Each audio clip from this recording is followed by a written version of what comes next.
This episode of The Surge is brought to you by Origin, proud partners of Cricket Australia and powering the power surge in BBL 15. Big Bash is about to enter 2026 and it's the Melbourne Stars who lead the field in the race to the BBL 15 finals. Bharat Sundaresan joins me at the desk. He makes his debut, while Adelaide Strikers sensation Jerrissis Wadia dials in before the annual New Year's Eve fixture at Adelaide Oval. This is The Surge. G'day everybody and welcome to The Surge, a very special edition because we have a very special co-host. I've worn my brighter shirt I have, sort of mix in with the backdrop here, because we have got Bharat Sundaresan with us for the first time on The Surge. Welcome, Baz. Welcome. Thank you. I've always wanted to be on The Surge, Whitey. I've waited my turn, like you do, like we did when we were growing up. You know, you didn't like go and grab at it.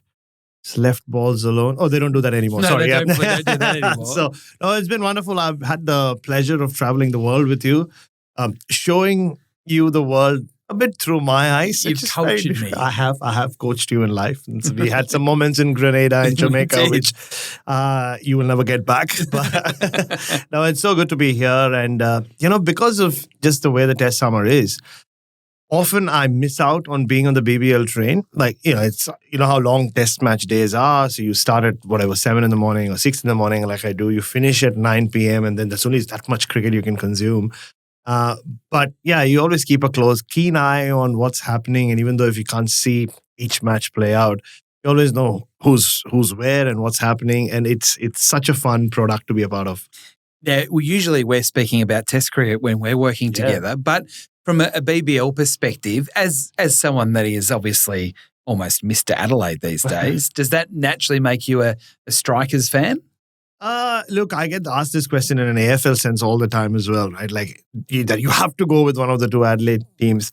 I have done work with the Adelaide Strikers, both the BBL and the WBBL. I did famously bowl the celebrity ball. I think the first ever they tried it last year.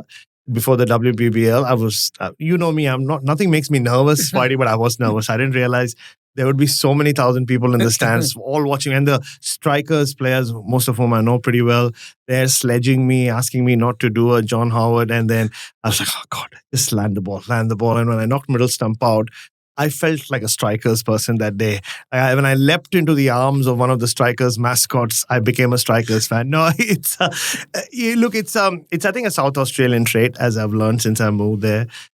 We are the tiny state. I mean, not tiny at all, but we consider ourselves the tiny state, which nobody pays attention to too much.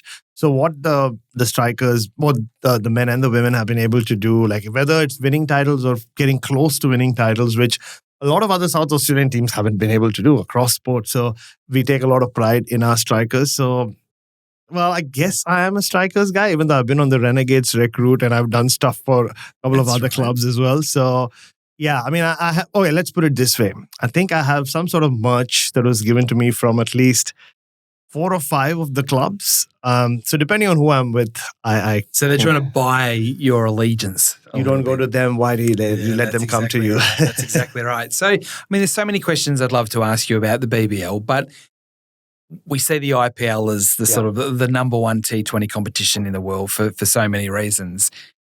The BBL, how important do you think it is to Australian cricket that we have a strong competition? Very important. I mean, there was a time when the BBL was number 2.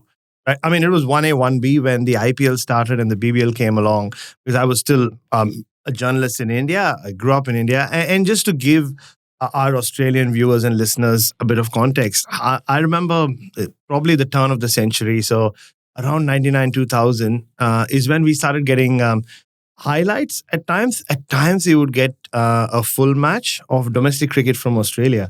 And I'll never forget the tagline on Star Sports as it was back then. Australia, the breeding ground of champions. And this is where the conveyor belt of talent starts. And then there would be like young Nathan Bracken with the long hair running in, or young Shane Watson. So we discovered these guys before they played for Australia, because there was the highlights of Shield cricket. Once a week, we would get a one-day game, whatever it was called, Pura Milk Cup, I think it was called back then, or the ING Cup. And because Australia was such an El Dorado for all of us growing up at that time, like I always say, the sky was bluer, the grass was greener, the stump mic was all, and the commentary was just so unbelievably good.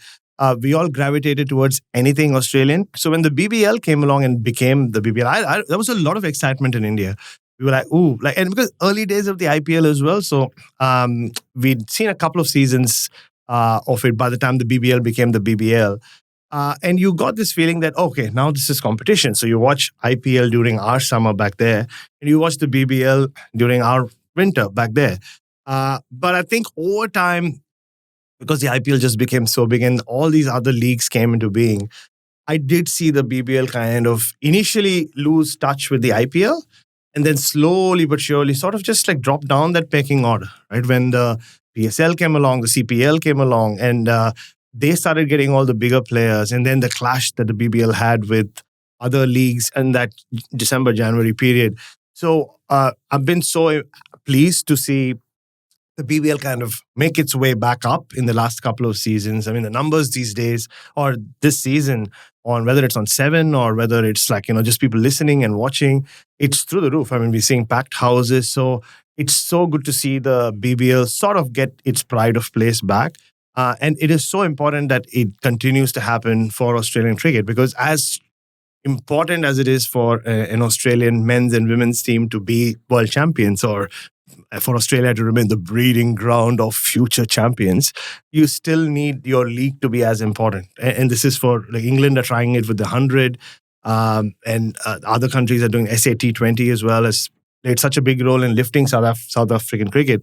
I think the BBL being strong is as important as the Australian national teams being as strong and being on top of the list and top of the pecking order. I think it's a good point you make, because we can focus on the international stars coming here, and we've got some big names this year, particularly from Pakistan, and we've talked about a lot on the program. But the other part of it is, as you say, the breeding ground of the future champions. So some of these younger players that are getting exposed to, primetime television, playing in front of crowds that they wouldn't otherwise do. It's a new pathway through to being an international cricketer. And so I think we can focus a bit too much at times on the stars rather than what it's actually doing for Australian cricket.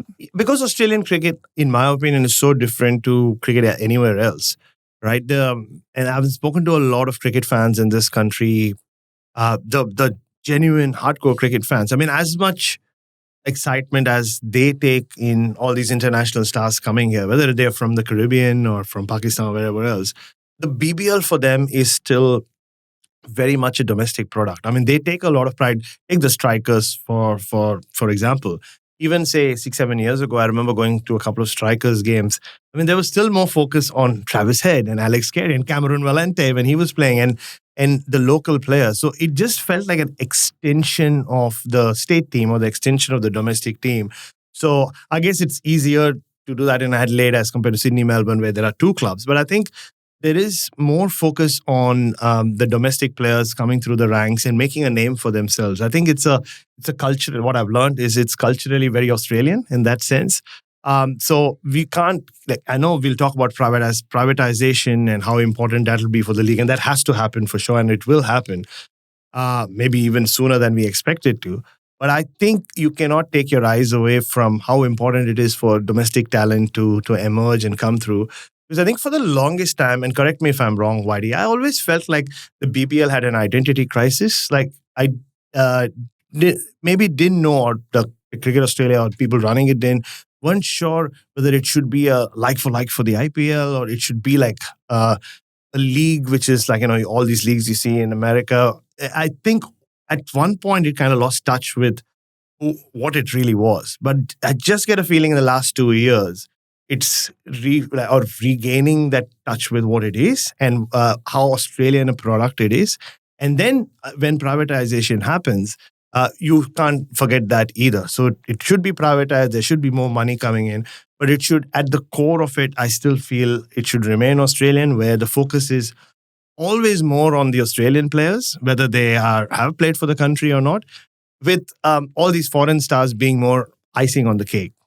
Absolutely. So from a privatisation point of view, what do you think that will mean for the competition? So we talk about from a Even just from a participant's point of view, Yeah. what do you think that will mean? How will it improve the BBL? It will obviously open the doors for more international players coming here. Obviously, it doesn't mean that there won't be a cap on. You're not going to see 8 foreign players and just 3 Australian players in any BBL team at any point. But I think what it will do is it'll allow other things around the BBL to grow, like the way you market it, the way you sell it into the world, into the global market. You'll be able to do a lot of that because there'll be more natural eyeballs that'll come on the product. But also sponsorship opportunities and probably partnership opportunities as well. Because the moment you open it up you go into the market and say, all right, BBL teams are up for sale, you're going to automatically get interest from a lot of the IPL franchise owners, but it won't just be them. Because don't forget, there are only 10 IPL teams, but there are a lot of industrialists or really rich people with a lot of money in the Indian subcontinent who want to invest in cricket, but they just can't because there are only 10 teams. So you see it like with the 100, you see it with the MLC in the US, where as soon as it's a free agency or like a free market, you see lots of competitors come in and want to invest in this because they know they can grow with it. And December, January has always been that sweet spot in the calendar where a lot of people have been interested in getting something, and the BBL just falls right into it. So you'll see that happening. I think you'll just also see with more money and with just more eyeballs and with maybe a bigger TV deal as well, like international TV deals as well. You'll just see that I think the level of coaches that you get, the level of people who work around the team, it'll all just go up. And I don't think it automatically means that it'll take jobs away or take spots away from Australians. But I think it'll just be the right mix and the right fillip that the BBL needs. And I would be very surprised if once privatization comes in, BBL doesn't go back to being the 1A, 1B with the IPL. Interesting times in the world of Australian cricket. There's no doubt about that. So from this year's competition perspective, we've got the Melbourne Stars that are not head and shoulders above everybody else, but they're clearly on top. They haven't lost a game to this point. The defending champions, the Hurricanes, are travelling nicely as well. What have you liked so far from an overall tournament perspective? I think that game where the Heat, wasn't it, who chased down that... the crazy game. The crazy game. And you need a crazy game early in the season, whatever, whether it's the IPL. Like even with the IPL, you know, it's its own entity and people watch it regardless. But even season after season, I know for a fact that people who run the IPL, the broadcasters, want a crazy game at the start. Because then it just brings in more people watching and this just creates that interest. So either it has to be a crazy game, controversy, or something crazy, like it's a catch or something else that happens in the middle that gets everybody, tongues wagging and, more people wanting to see why we're talking about it, more people reading about what's happened. So I think that game was important that it happened very early on, regardless of who was involved in it.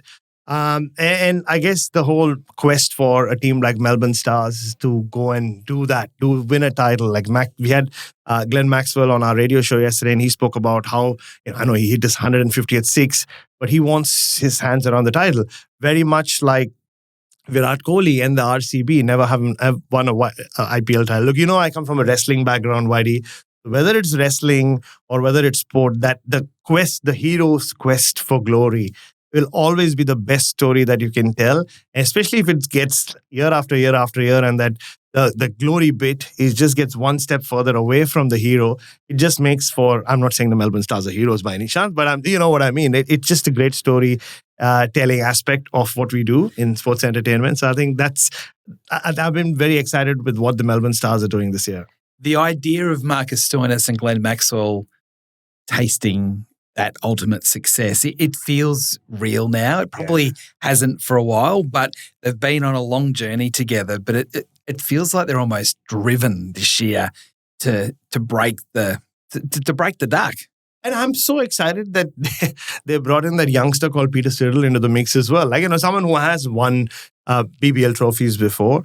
It almost feels like you needed that one wise head as well. So they have some really good young talent. So on one hand, the whole focus around the Stars this time seems to be around, all right, let's take all the impetus, which has rested on those two broad shoulders, or one much broader than the other, in Marcus Stoinis and Glenn Maxwell, and give more players or younger players or the other players more opportunities to play hero roles, right? Like where you always have Maxwell and Stoinis. The fact that Maxwell didn't need to bat till the fourth game of the season, and the fact that Sam Harper could open the batting, and he's one of the most popular cricketers in the country, and the fact that he played the way he did on a pretty challenging pitch the other day, made 100.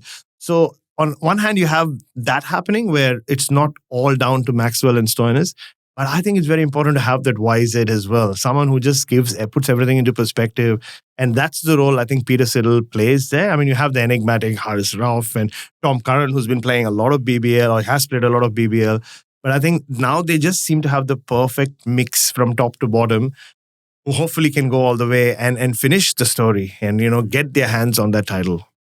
Yeah, it's exciting to see because it does feel different with the Stars. They have this, I don't know, this, you can just see it in their eyes, this determination that we're not just going to be this entertainment team, this hit and giggle team, that we're actually in it for keeps this year, and it's creating an edge, which I think is good for the competition.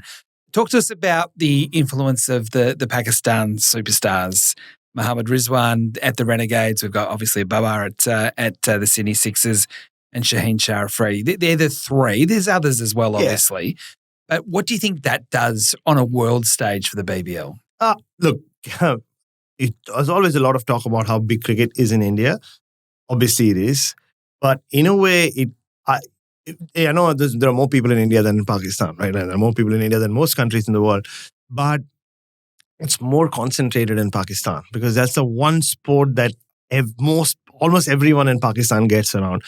Cricket is big in India, but that doesn't mean everyone in India watches cricket. Like, it's always been that sort of the urban legend around how Indians are about cricket. Whereas in Pakistan, they obsess over the cricket.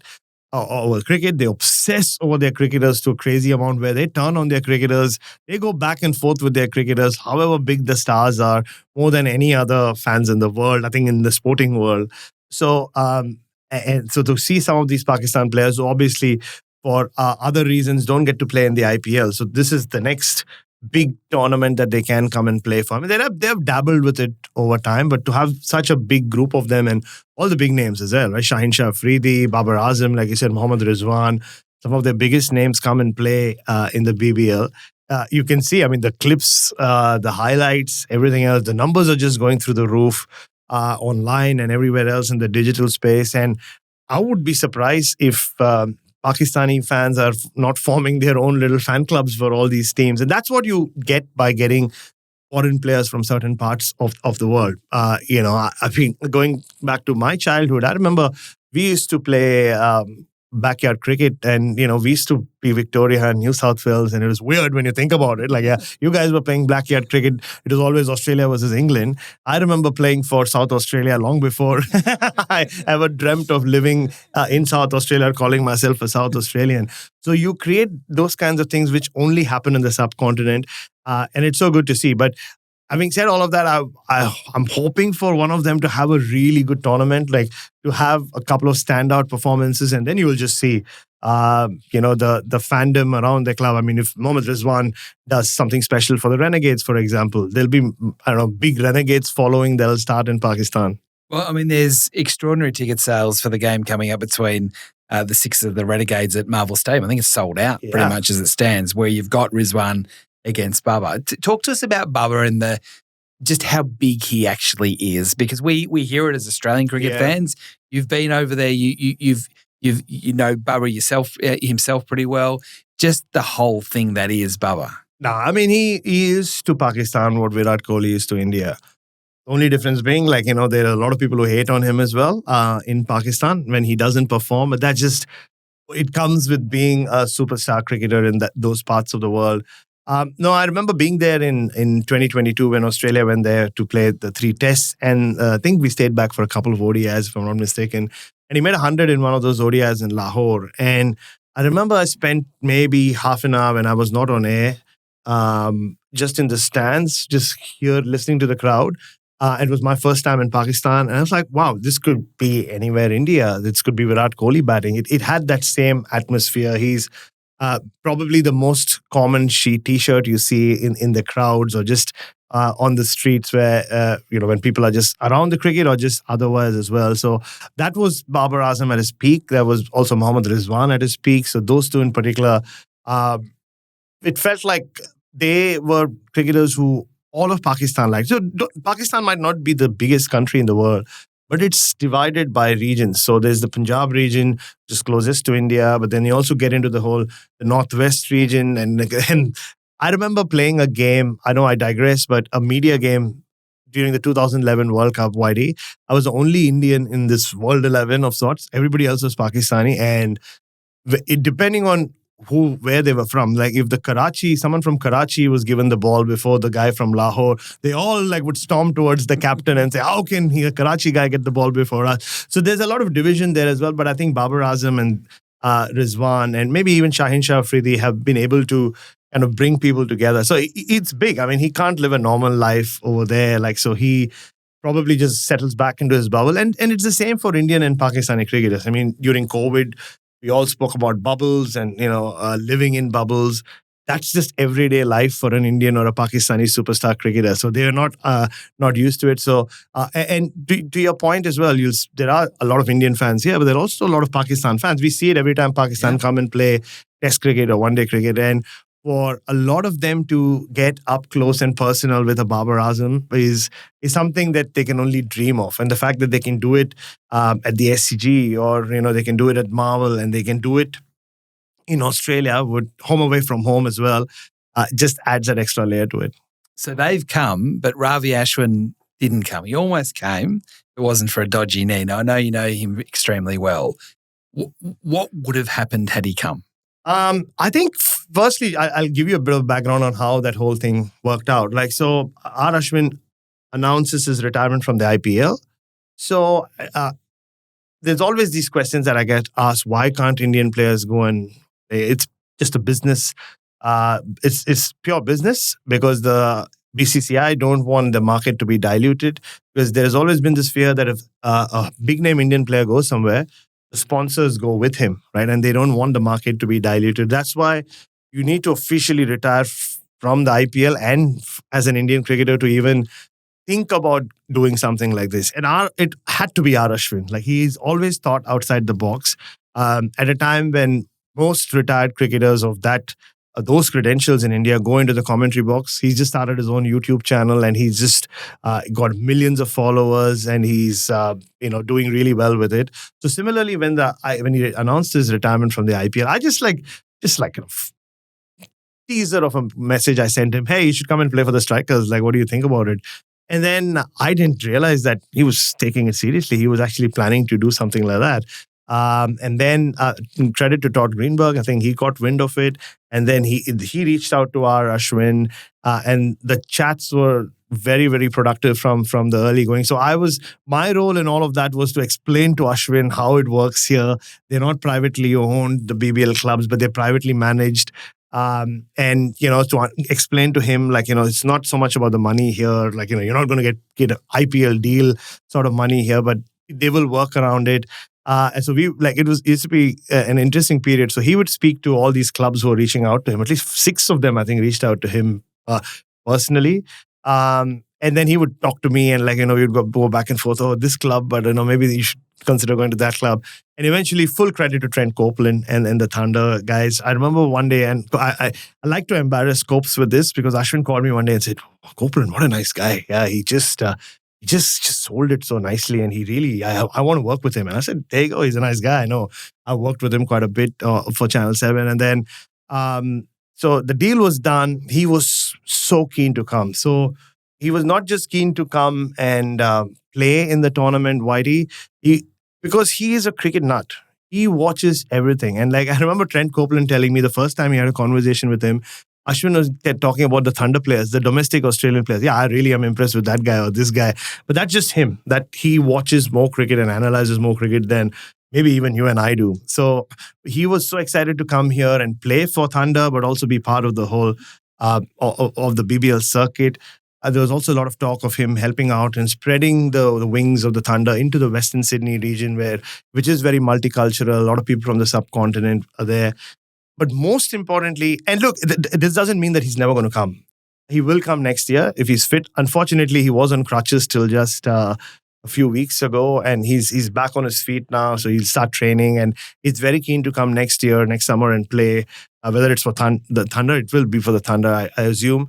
But what it will do when he does come and play, and say if he had played here, it will open the door to other Indian players.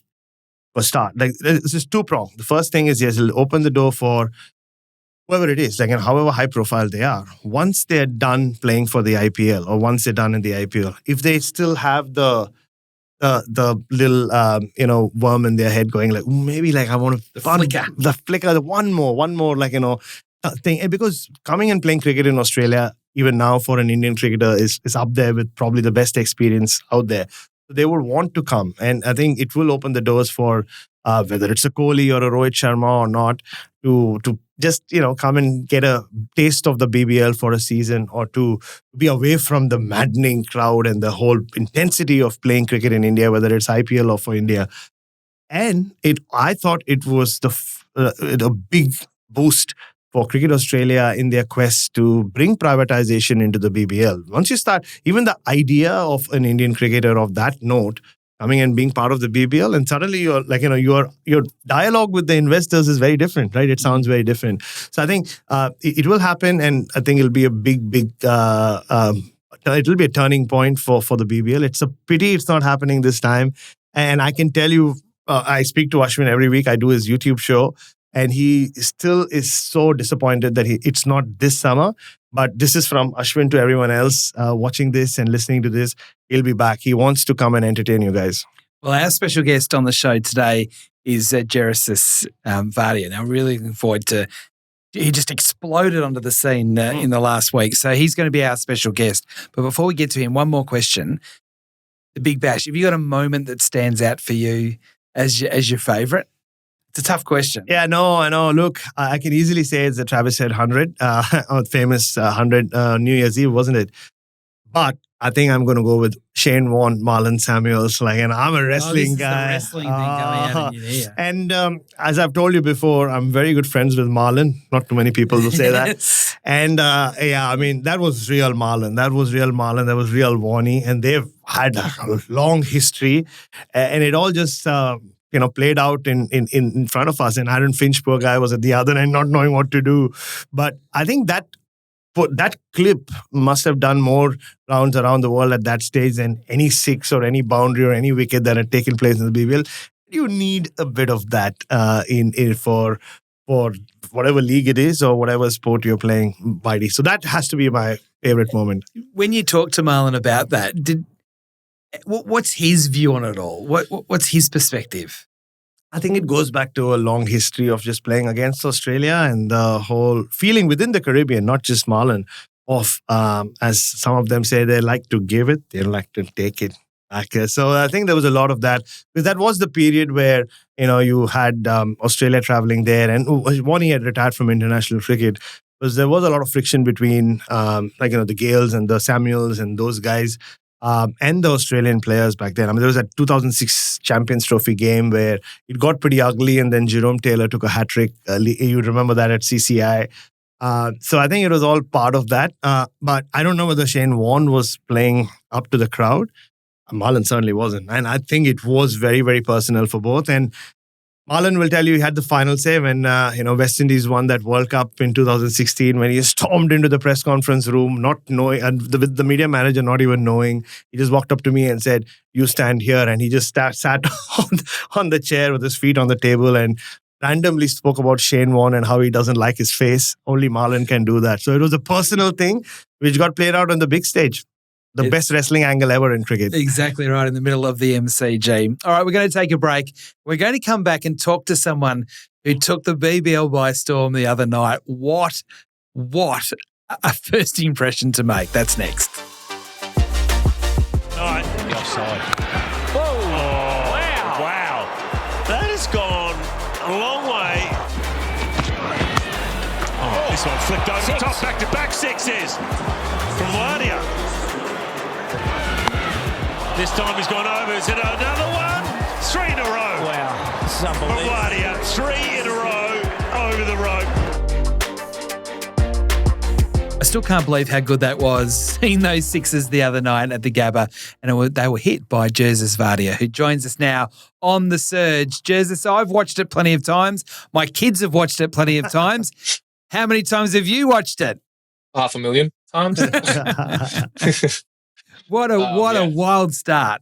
Yeah, it was honestly wild. I'm speechless. I don't know what was going through my head at that first ball.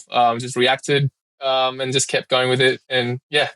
Were you nervous going out to bat? Because you didn't look nervous. So I'd be interested in your mindset as you went out to bat at the Gabba, full house, millions of people watching on television. What was going through your mind?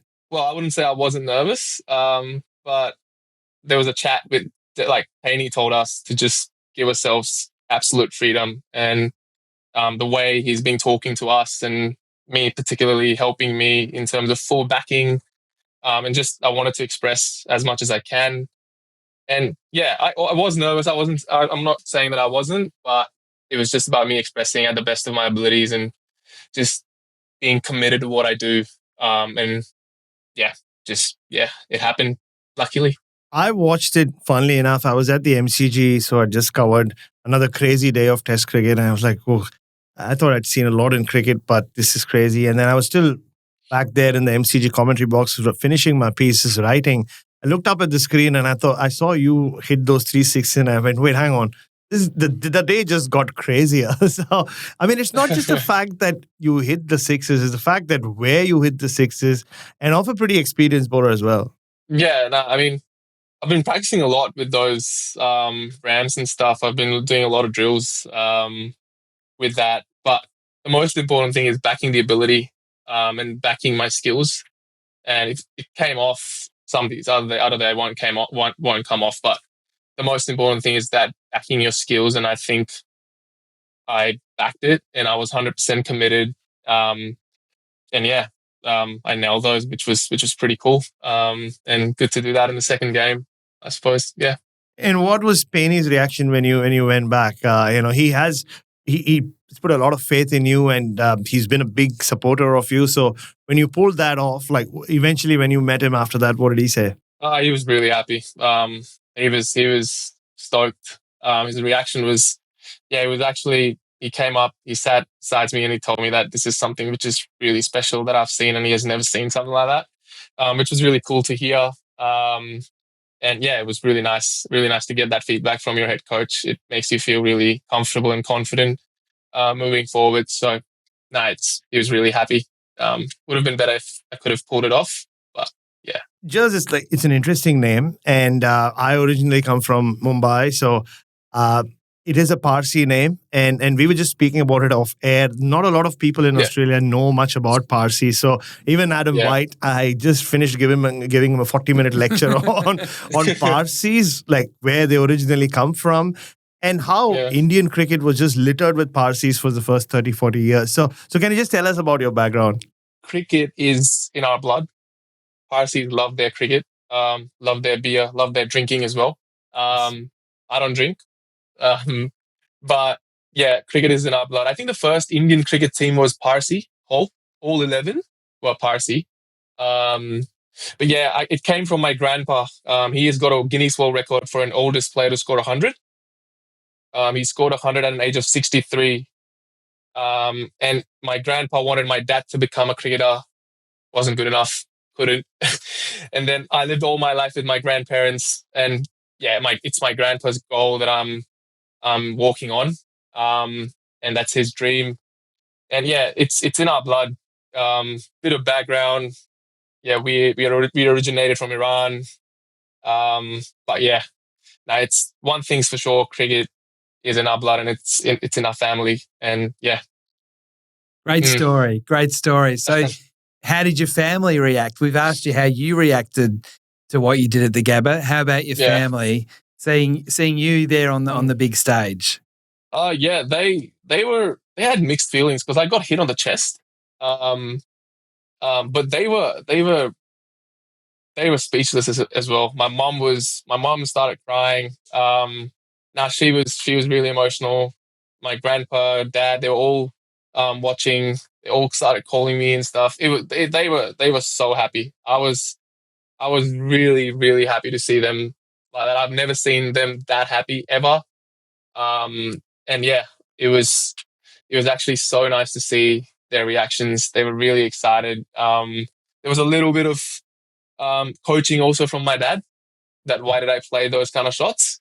And that's typical Indian mindset. And there's always a little bit of a teaching there involved. But overall, they were really pleased and happy, which was really nice to see. So, Jez, I want to know, how are you going to keep your feet on the ground? Because the expectations now go through the roof from outside your bubble. But I'm just interested in, will Tim Payne talk to you about this? Is this something that your family talked to you about? Are you very disciplined yourself in saying, okay, this is one game, but I want to do more than this. I've just got a taste of it.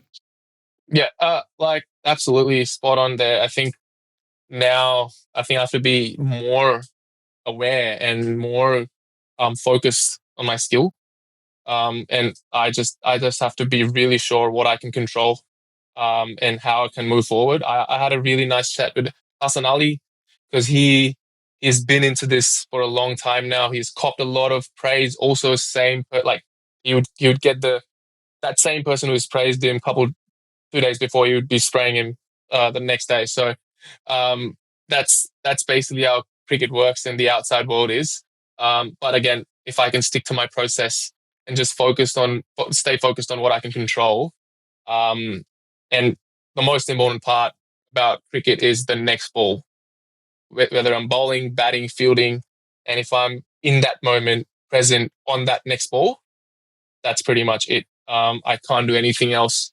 And I don't think I need to do anything else except focusing on that next ball, because that's the most important part that is going to be that happening to me, So if I can just focus on that next ball, whether it's training, playing, whatever I'm doing, because that's the only thing that I'm in 100% control. And after that, whatever happens, happens. But if I can do that really well, it'll be good. So, yeah. I just want to know how many ramps your grandfather played when he made the 100 when he was 63. Oh, none. He didn't know there was a ramp. Also, the way he holds his bat, there's the old grip, they're really like that. He holds the bat like that. I'm like, how did he even score 100? Wow. Hey, that's how we were. That's how we were taught to bat in Bombay, boss. So when did your family move here? And did you grow up here? And what are your links to India now? Oh, my family's back home. I came here by myself for cricket. The only goal for cricket. I was here to really a really odd story, and I think I would be the only one. I came here when I was 17, stayed here for around 8 to 12 months, was in the SA under-19s, South Australia under-19 squad. Borders were going to close because of COVID. I was by myself. I wasn't able to financially sustain by myself because I don't know when the borders would open up. So I had to go back. Stayed in India, played junior state cricket again, stayed 23s and stuff. Because in India, my junior under-19s completely wasn't there because COVID hit and there was no junior cricket in India. And in India, if you miss under-19s, it becomes really, really tough because there's so many good, proper young kids that they straight away get fast-tracked to the IPL and the Indian A system and stuff like that. So I had to make a decision what I needed to do. I left everything and came to Australia. Just for one goal to play cricket. Nothing else. At the start, it was really tough. My family wasn't sure about it. There were disagreements because they were not financially able to support. They just did it for the first couple months, and then I was by myself. But I had one clear goal in my mind and clear belief that I will invest 2 to 3 years and give my all and see where it takes me, because it's just one life. Why not? If it works, it works. Doesn't. So, it's if I go into the depths of it, it was tough. It was hard. It was struggling. I don't have a car yet. I've been bussing all around South Australia with the kid bag, but it's been good to be where I am now, and this is just the start of the journey. And I want to keep going because I don't want to go back to that life that I was living 3 months ago. Yeah. No, I have a lot of respect for that. I mean, as someone who left everything behind and moved to Australia myself, I mean, I already had cricket in my life, but so I respect that a lot. That's a great story. This is an amazing story, Whitey. You floored me. I know. Whitey is rarely speechless, but he just sat here like he just has that look of great pride. He's a father of 2 sons as well.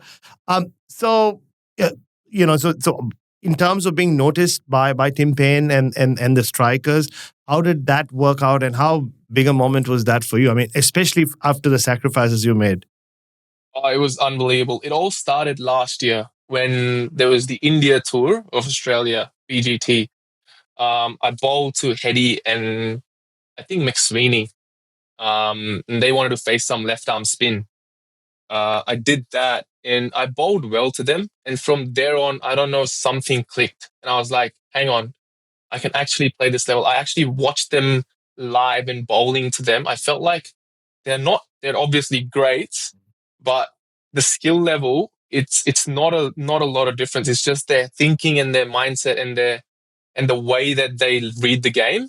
That's different. I figured that out. So I started gaining confidence in terms of skills. Like, all right, skills are not that, obviously it is important, but it's not that much important as much as your mindset and the way you think about the game. Because everyone knows how to play the cover drive.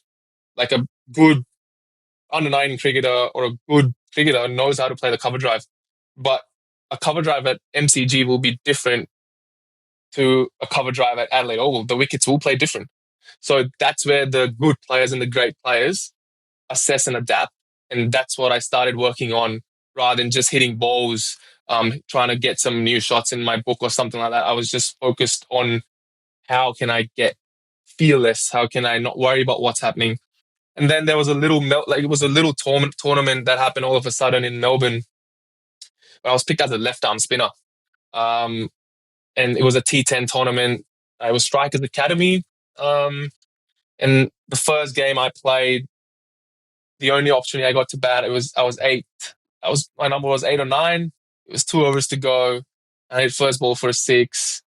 And slowly, gradually, there was another game. I hit another first ball for a 6. And then Payne goes, this is something different. Looking a player who's young, it was a decent quality. There were a few BBL players there and good state cricketers.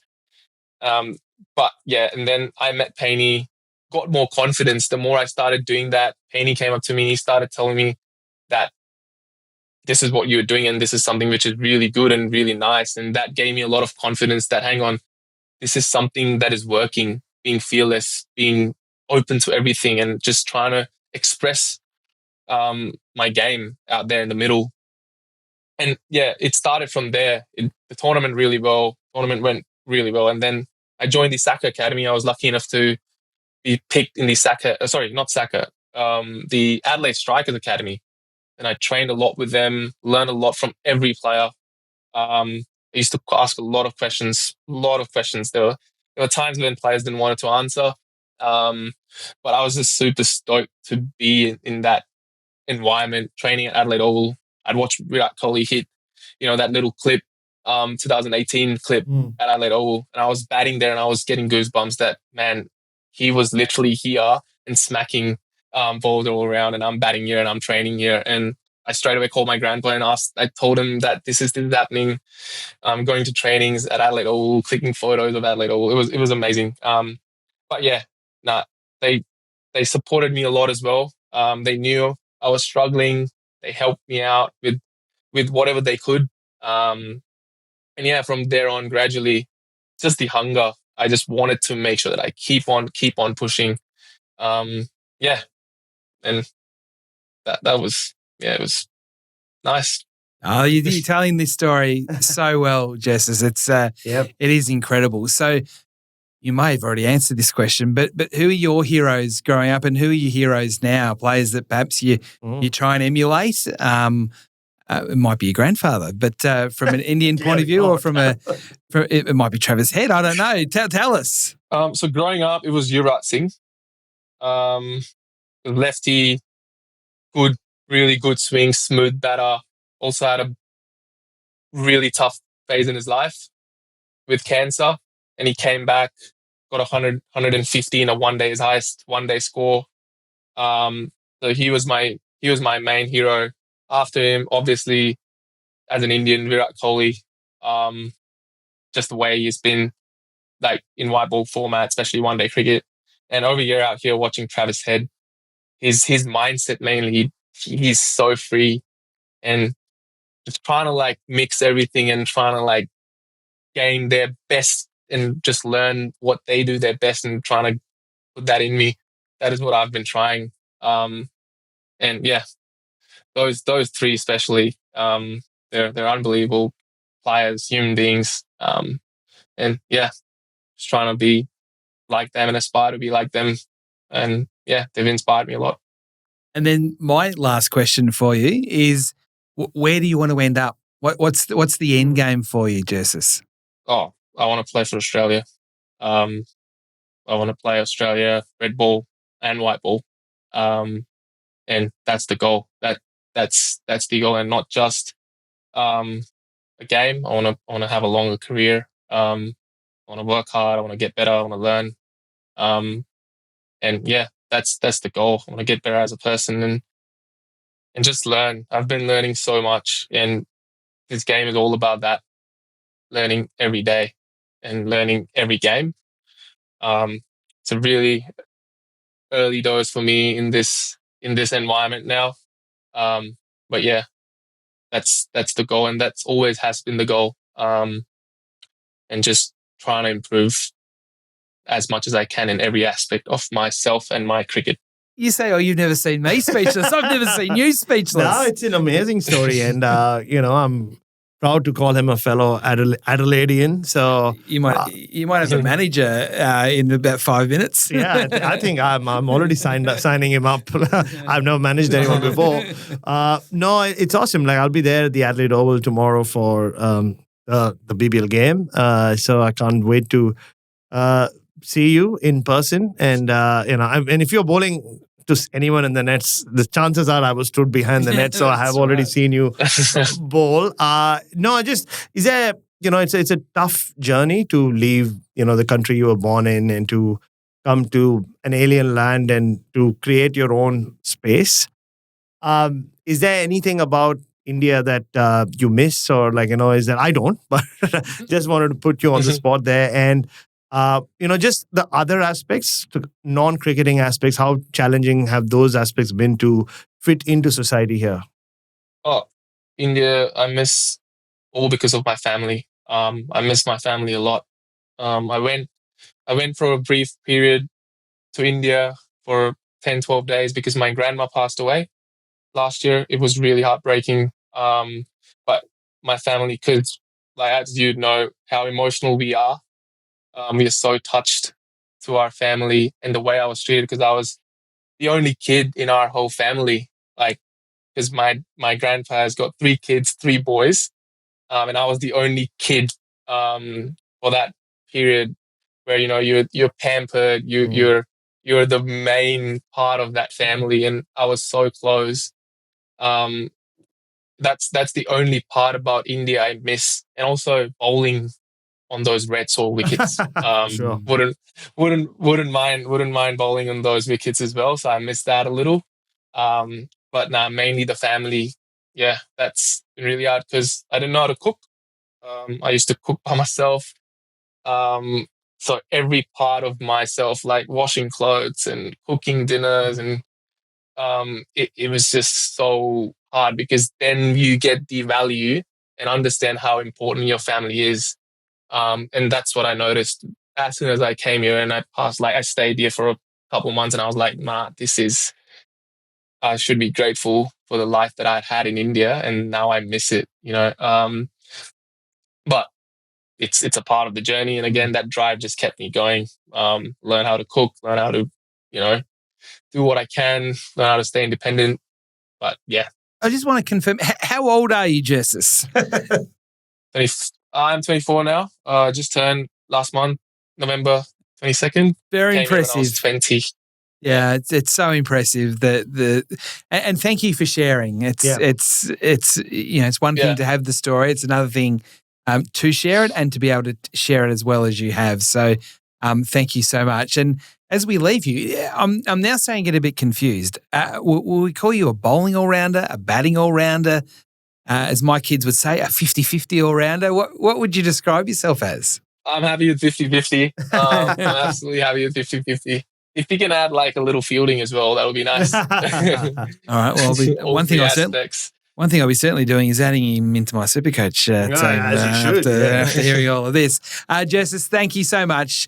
Good luck in the bright lights of Adelaide New Year's Eve cricket. It doesn't get much bigger than that in the BBL, and you are a team that is going under the radar, and it is because of players like yourself, a very even team, and all the very best for the rest of the summer. And let's see where the journey takes you next.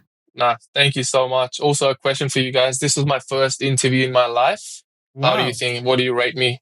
What's the rating? Oof. Well, it's 11 out of 10, isn't it? Straight away. I mean, between us, really? I think there's some 50 years of interviewing experience here. That is one of the most impressive interviews I've done. Because you told your story, we didn't have to do much. No, that's right. So, I don't know when you get to Travis Head, he should be listening to you and how to do an interview. Don't worry about him teaching you how to bat. Very impressive. Very impressive. Thank you so much for joining us on the Surge. Thank you so much, guys. Thank you. Thank you so much, guys. Thank you for everything. Cheers. Welcome back to the Surge, Jerrissis Wadia. Well, we've certainly found out something very... I'm struggling for words, to be honest, Bharat, because that's totally floored me. I mean, his batting the other night floored me, but then for a young man to tell his story, his first ever interview, the way he's done that, that's floored me. Yeah, I mean, firstly, the story itself, right? Like to leave home by yourself with, let's face it, I mean, for a kid that young to say that I'm going to go to Australia and play cricket, like I said, like it's one thing doing it like me when I was 30 and had an established career and I was well known in the industry and all of that. But that's not even like I didn't come here to play cricket, but for him to have not really played very high level cricket, as he said, but to come here and want to play cricket and bank on himself and all the sacrifices he's made and then get a BBL contract and then to confidently say, I want to play for Australia at 24. That takes some doing. And I'm backing him in, Whitey. I'm backing him in. I mean, because there is this thing that says, oh, well, it's only one game. But it's not one game. I actually did cover the T10 Melbourne Invitational last year that he played in. And he did leave a lasting impression just from what he did then. And that was, guys like Lockie Shaw were playing in that tournament, just as an example of young, dynamic batsmen that you think this is the future of Australian cricket here. It was actually a really good tournament, and he was one that definitely stood out. So he's been around for a little while. So I don't think it's a one-hit wonder. And not at all. Based on what he's just said, then you can't not barrack for him. Yeah. I think that's the other part of it as well. Okay, yes, no, wait. Before we finish the program today, so this is short and sharp.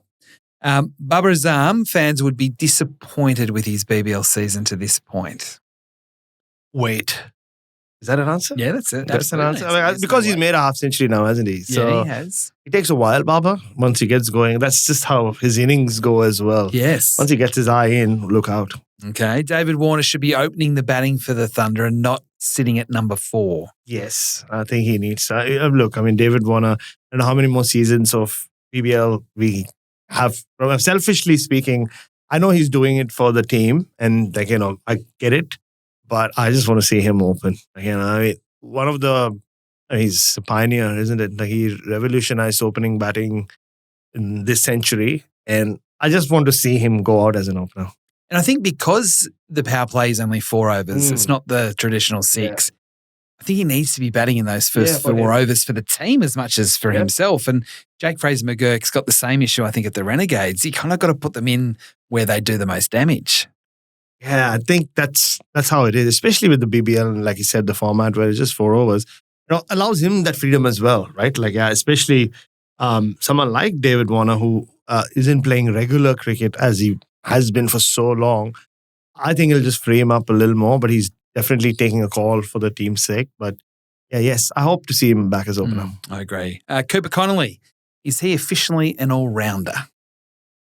Yes. And I'll tell you what, he is, I know we're talking about the BBL, but I'm counting him as an all-rounder who, if Australia have to win in India in early 2027, I think they'll need him there as an all-rounder. I know he made his test debut. A lot of people criticized the selectors for that in Sri Lanka. I think that was just them seeing if he has the kicker, as Ravi Shastri would say, to see if he can go and play that role in India. And I think he can. And every time you look at him, even the way he finished off one of the games against India, he's just nerveless. And I would count him as an all-rounder, and an all-rounder who's going to play a lot of cricket for Australia. Yeah, I agree. He's a serious player. The Hurricanes can't win BBL 15 without Tim David. Ooh, that's a tough one. It's a huge loss. You know what? I'm going to say yes again. I think without Tim David, he's not just an X-factor player. He's like an XXX factor player for them. And he's also an insurance policy for them, because if they are going slow, you kind of that's okay. That's okay, because we've got Tim David to come.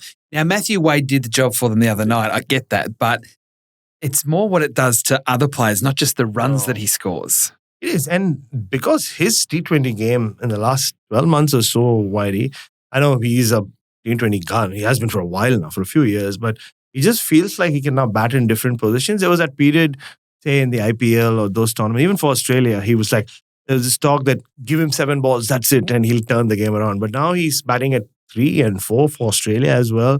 So to not have him in there, and it's that fear factor that he has as well. Whether when he's in the middle or, like you said, when they hold him back a little. So without him, I think they'll struggle to do a repeat. Unfortunately, he's out for the tournament. This is the season for the Melbourne Stars. They'll finally win the Big Bash Trophy. Oh, wait. With the Melbourne Stars, you always wait, because they've had this run before. I mean, it's just 4 games this time, but they've gone right through seasons where they've not been beaten at all and then stuttered at the end. But like I said initially, they have everything going for them right now in terms of personnel. And for Maxi's sake and for Marcus Stoinis' sake and Peter Siddle's sake, I hope they go all the way. But we wait. It's a bit too early to take a call on them.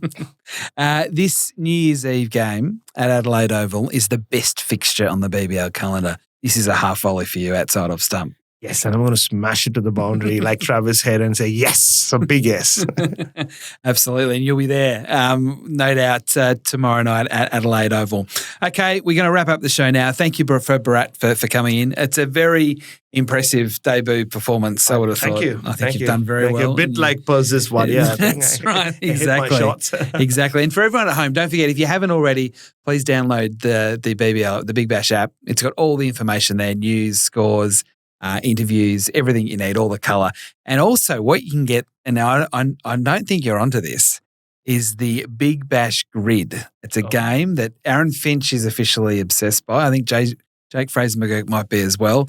If Glenn Maxwell isn't, he will be when we talk to him about it. It is a sensational game that I know a lot of players, but also a lot of fans out there have had a lot of fun and wasted a lot of time enjoying over the course of the holiday period. So that's it from us today. Of course, there's the BKT tipping competition as well, where there's still $15,000 up for grabs. But when we talk next on The Surge, it'll be 2026. So enjoy the festivities.